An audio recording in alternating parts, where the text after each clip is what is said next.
there. In this quick video we'll be taking a look at MiniTool Partition Wizard.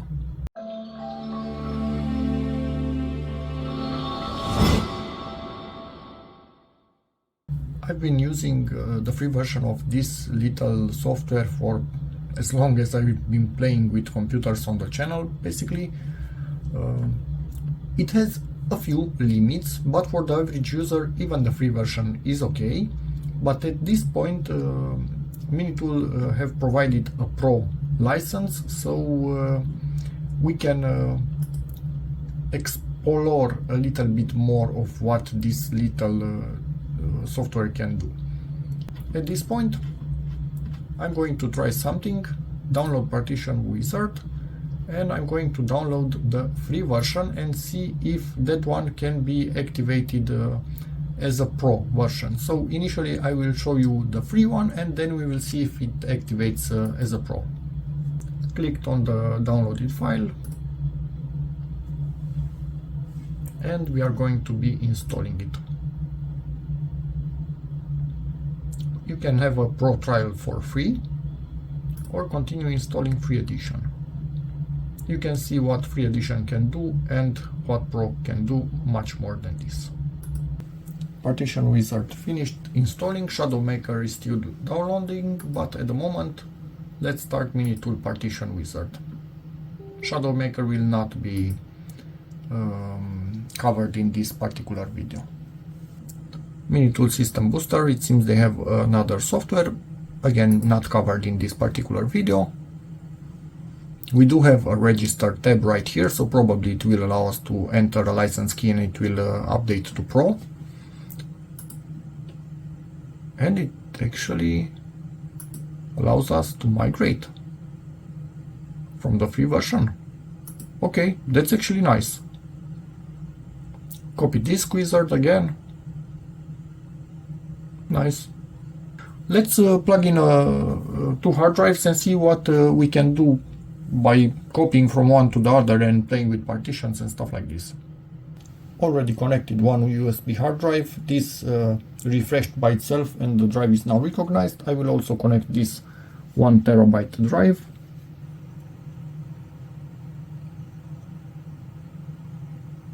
And recognized also. Perfect. These two are drives from old computers. I don't care about the data on them. This one, let's see, delete all partitions. And we give it an apply. Yes, we can delete all partitions.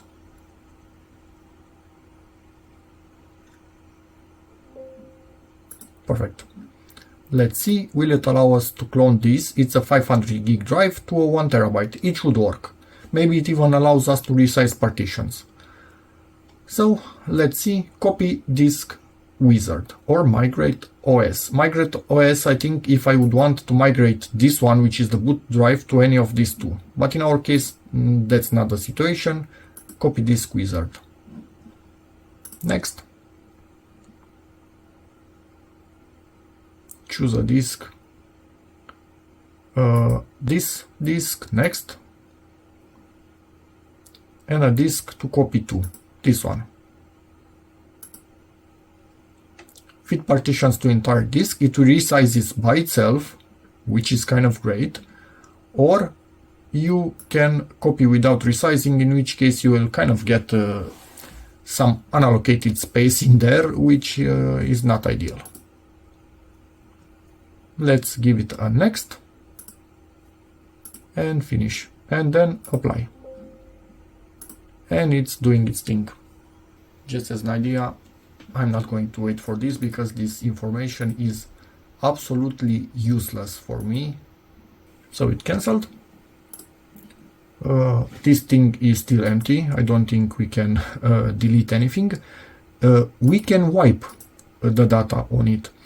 Even if you delete the partitions and sell your drive, somebody could actually use a recovery software, even this can do it, partition recovery or data recovery, to recover the data because it's still there. If you want to be safe, wipe partitions.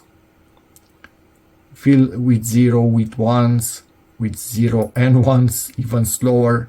And if you want to be safe like this, but you will wait a few days probably, depending on the size of the drive. On SSD, nah, it will be much faster, but there's not the case to do something like this, more on hard drive maybe. Another thing, let's see, surface test.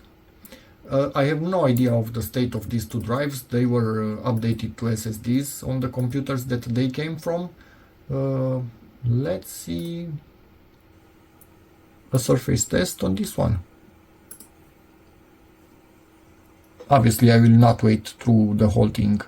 It will take a good while depending on the size of the drive. On SSDs, much faster. It tells us here 3 hours, more or less. So, stop now. I will actually use these two drives as external hard drives, so I will need to do this surface test the correct way and wait for it, just to make sure that everything is okay. And let's see, does it allow us to create a bootable media even if we have still the free version? And actually here we need to get the pro version to be able to do this. So I will input the license key now. And it has been registered. Okay. And we have Pro Ultimate actually. We have the best of them. And now we can create the not install media, the boot media. It's Windows PE based media with MiniTool plugin. Any options in here? So it can install drivers for your particular system that you are here, or if you want to add more drivers, you can actually add them. In my case, this. And yeah, it doesn't recognize it as a USB because basically it's an SSD put in an SSD external case, M.2 SSD that is. So yeah, that's not what that's why it's not recognized directly as USB here, but as a hard drive. We must format it. Yes, we have nothing on it. Okay, a bit of weirdness. It doesn't want to install on this particular drive. So let me try and plug in a random USB drive and see if that one goes a bit easier.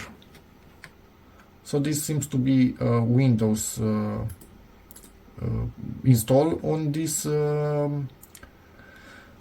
bootable drive that I put in, but I do not care about it. It says it right here. I sure want to build a USB boot disk. Yes.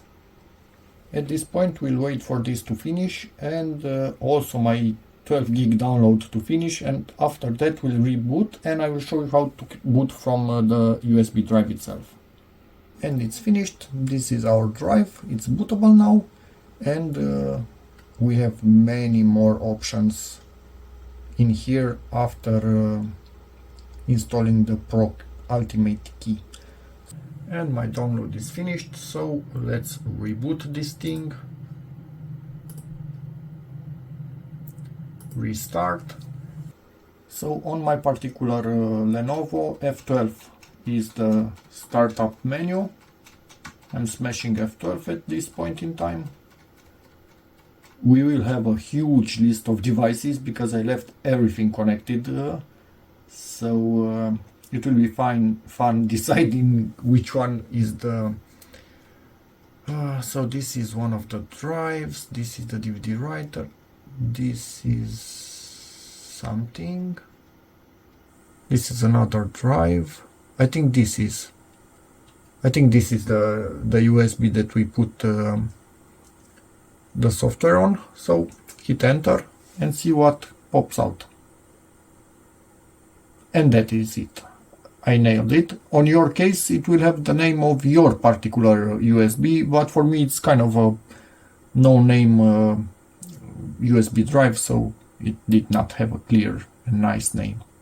Be back when it finishes, and yes, this is really low speed because the USB drive is really slow and we are connected to a USB 2.0 port. And it's loading. The resolution, yeah, is good. And we have mouse support, obviously. Yeah, we want MiniTool Partition Wizard.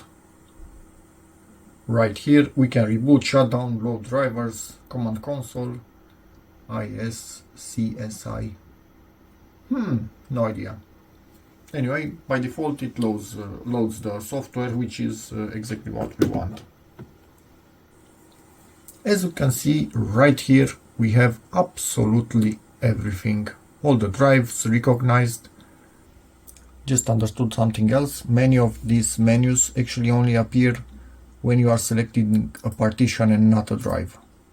Just want to mention, I didn't go into details. This thing supports all the most common types of partitions when creating all the most common things that you would need to do with a drive. So yeah, I think that's about it. You will be seeing me using this software quite a lot. So yeah, hope this video helps you. In which case, please give it a like, check out my other videos, check out MiniTool Partition Wizard by yourself, and as always, see you in the next one. Bye.